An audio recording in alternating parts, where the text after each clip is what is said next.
She was our age, and it's just scary because that could have been any one of us. And she was an angel, and I know that now she's with God. Suar Wright explained how Rihanna was sold to Jay-Z at 16 years old. She explained how it was super sketchy that Rihanna got brought to America at only 16 years old without any parental supervision, and how she auditioned for Jay-Z at 3 o'clock in the morning. She explained how it didn't make sense that Rihanna's parents would let her fly by herself after just meeting Evan Roberts all the way to America to meet with Jay-Z in the middle of the night. And she alleged that Rihanna's dad got a $500,000 payout for letting this happen.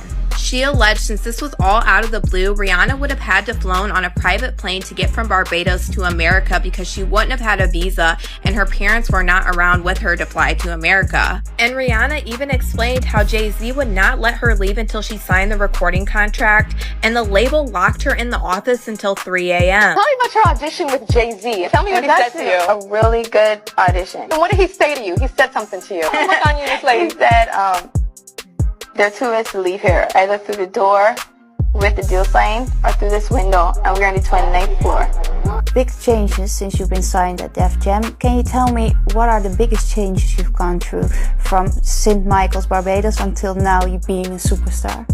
Well, one of them for sure is being away from my friends and family after growing up around my mom and all my friends for 17 years and then moving to a big city. Your audition with Jay-Z. Tell me what he said to you. A really good audition. Yeah. But before I met him, I was so nervous. I was shaking literally.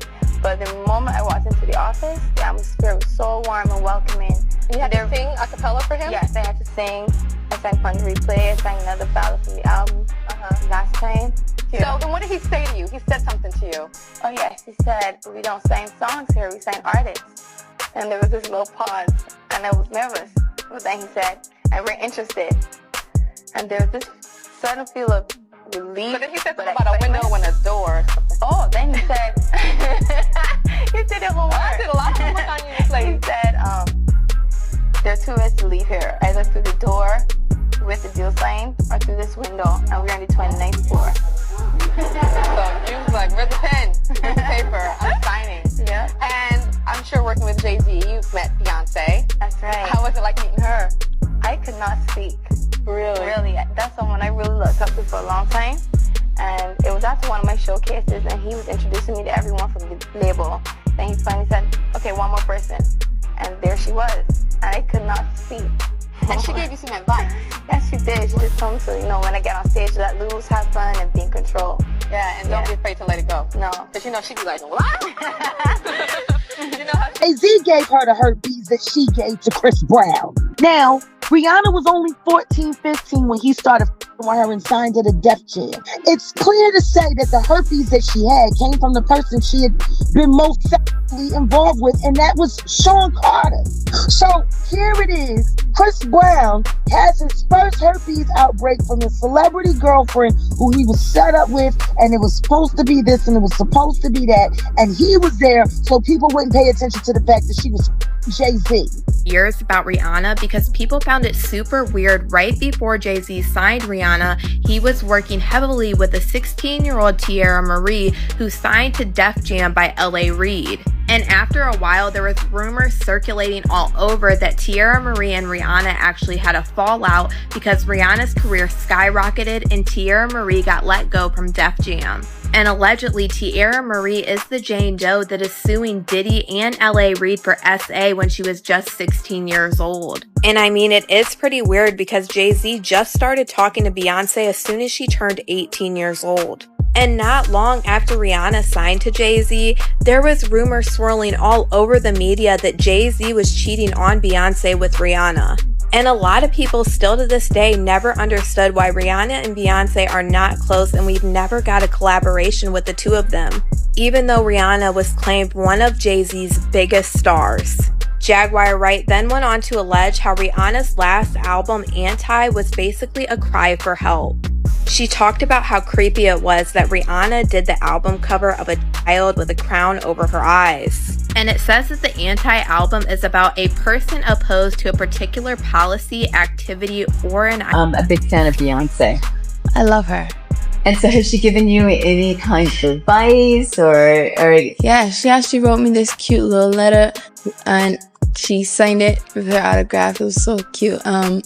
When I first met her, and she wrote, she was telling me, just let loose when you perform and just have fun. You could have any baddie in the show, no matter the price, and if they would say yes. Who would you want to put in your panties? I asked it. That's a trick question. No. Who you want to put in them panties? I would Beyonce. Don't you know somebody at Rock Nation? I mean, Beyonce got body. She got body. And yeah, that would just trump everything. Shocked when Jay said the line in Picasso Baby, yes, because we've talked about that. We have a history that supersedes music, and we know how this business works. We sit back and we laugh at those rumors. We laugh at that.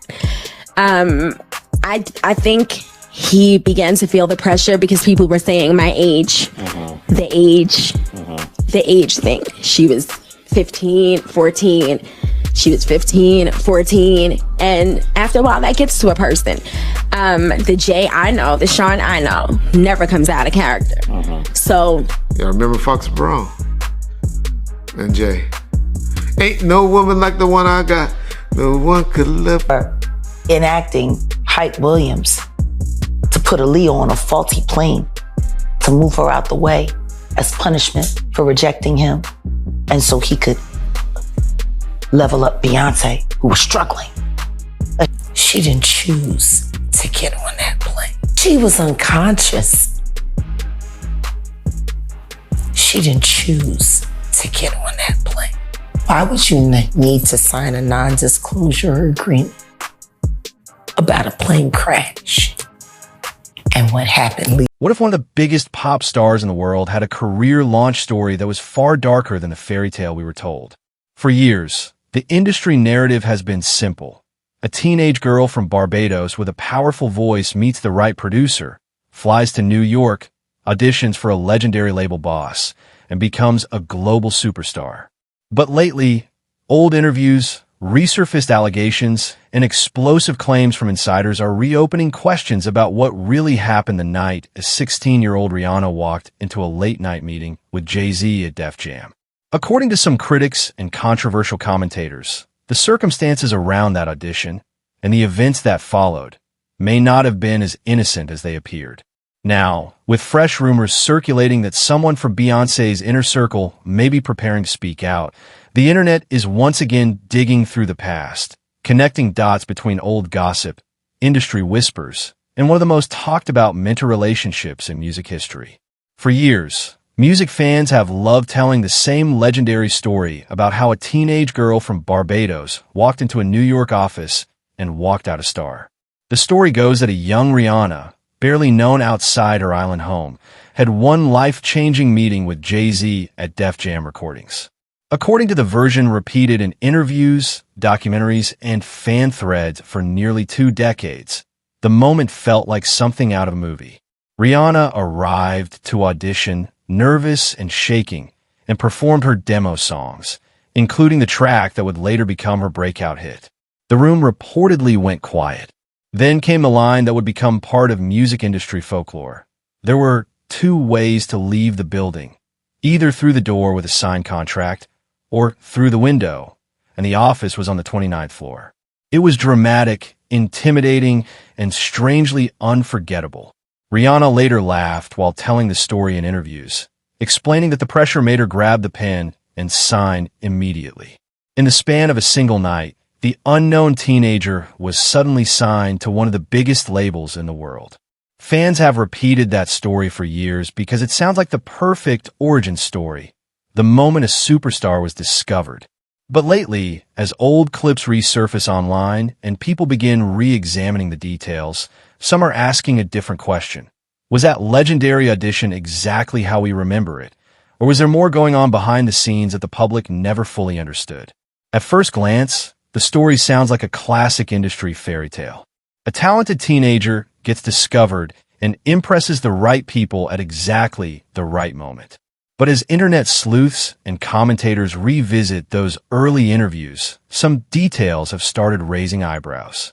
For one thing, Rihanna was only 16 years old when she made that trip from Barbados to the United States to pursue music. That alone wasn't unheard of in the entertainment industry. But critics point out that the circumstances surrounding the audition itself seemed unusual. The meeting reportedly took place late at night at the Def Jam offices in New York. And in the story Rihanna has told publicly, the meeting stretched late enough that she ended up signing her contract in the early hours. In the interview clip that has circulated countless times online, Rihanna described how nervous she was before the audition, explaining that she was literally shaking before she walked into the office.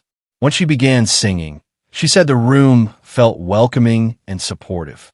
But the detail that always stands out to listeners is the dramatic moment when Jay-Z supposedly joked about the two ways she could leave the building, through the door with the deal signed or through the window. At the time, audiences laughed and treated the story like a playful bit of industry bravado. Now, years later, critics argue the story feels more intense when viewed through a different lens. A teenage artist, thousands of miles from home, being told she wasn't leaving without signing. Supporters say it was simply a high-pressure industry moment that showed how confident the label was in her talent. But skeptics say the details are worth revisiting, especially given how young she was at the time. The questions surrounding that early period didn't actually start recently.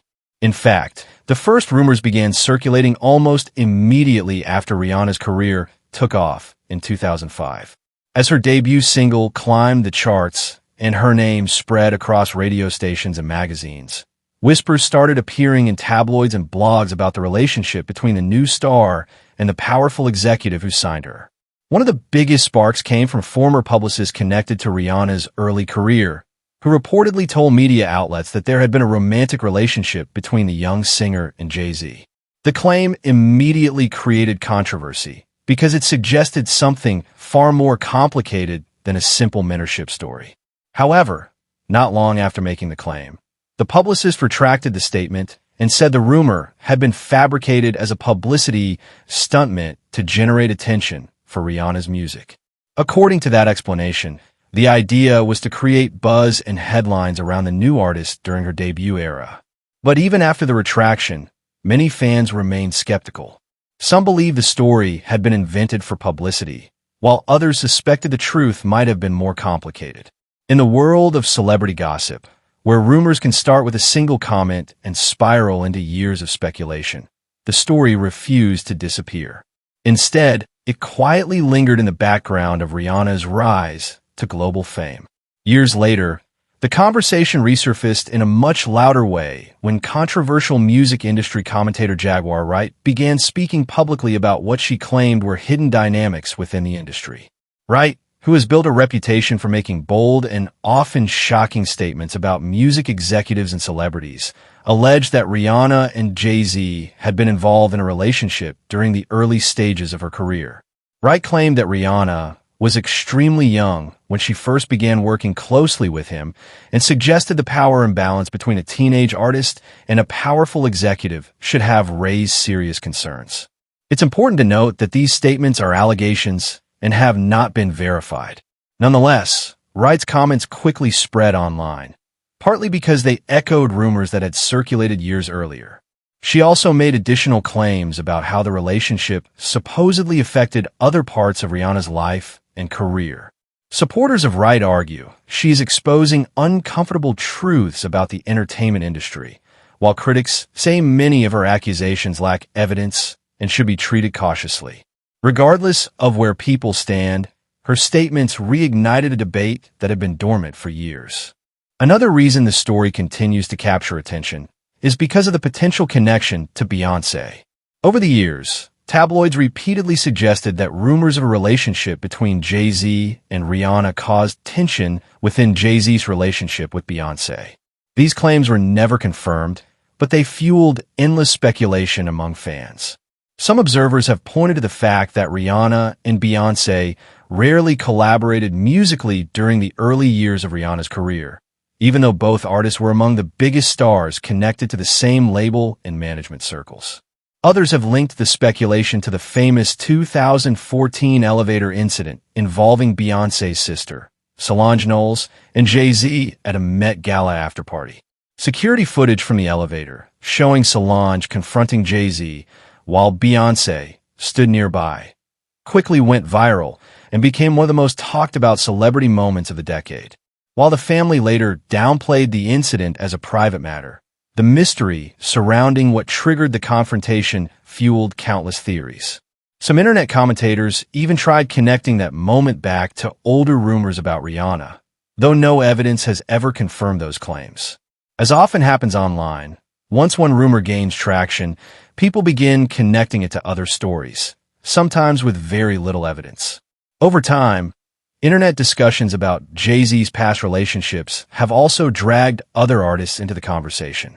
Names like Tierra Mari, Foxy Brown, and Aaliyah are sometimes mentioned in online threads that attempt to piece together alleged patterns within the industry. Some of these claims stem from decades-old rumors that circulated in hip-hop media during the 1990s and early 2000s. Others are based on comments made by former collaborators or rivals. However, many of these claims remain unproven and are largely fueled by speculation rather than confirmed facts. Still, the internet has a way of turning scattered rumors into larger narratives, especially when multiple famous names become involved. Now, the story has taken yet another turn with a fresh rumor spreading across blogs and social media. According to online chatter, someone who allegedly once worked closely with Beyoncé's family, often described as a former nanny, may be preparing to speak publicly about what they witnessed behind the scenes. At the moment, there has been no confirmed interview or verified statement from such a person. But gossip blogs have hinted that an interview could surface soon, and the mere possibility has sent speculation into overdrive.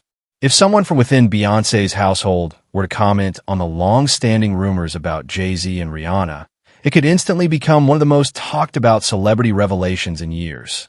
Predictably, the internet has exploded with reactions. Some fans are revisiting old interviews of Rihanna and analyzing every word she said about her early career. Others are defending Jay-Z and arguing that the rumors have been exaggerated for years without credible proof. Meanwhile, critics say the entertainment industry has a long history of powerful executives controlling young artists' careers, which is why stories like this continue to resonate with audiences. On social media, debates rage daily, with some people demanding accountability while others accuse bloggers of reviving baseless gossip.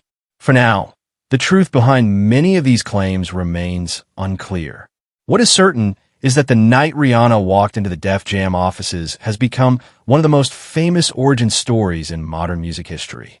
Whether it was simply the moment a superstar was discovered, or something more complicated, continues to be debated. And if new interviews, testimonies, or insiders eventually speak out, the narrative surrounding that legendary audition could change dramatically. Until then, the story remains one of the most controversial, what really happened mysteries in the music industry.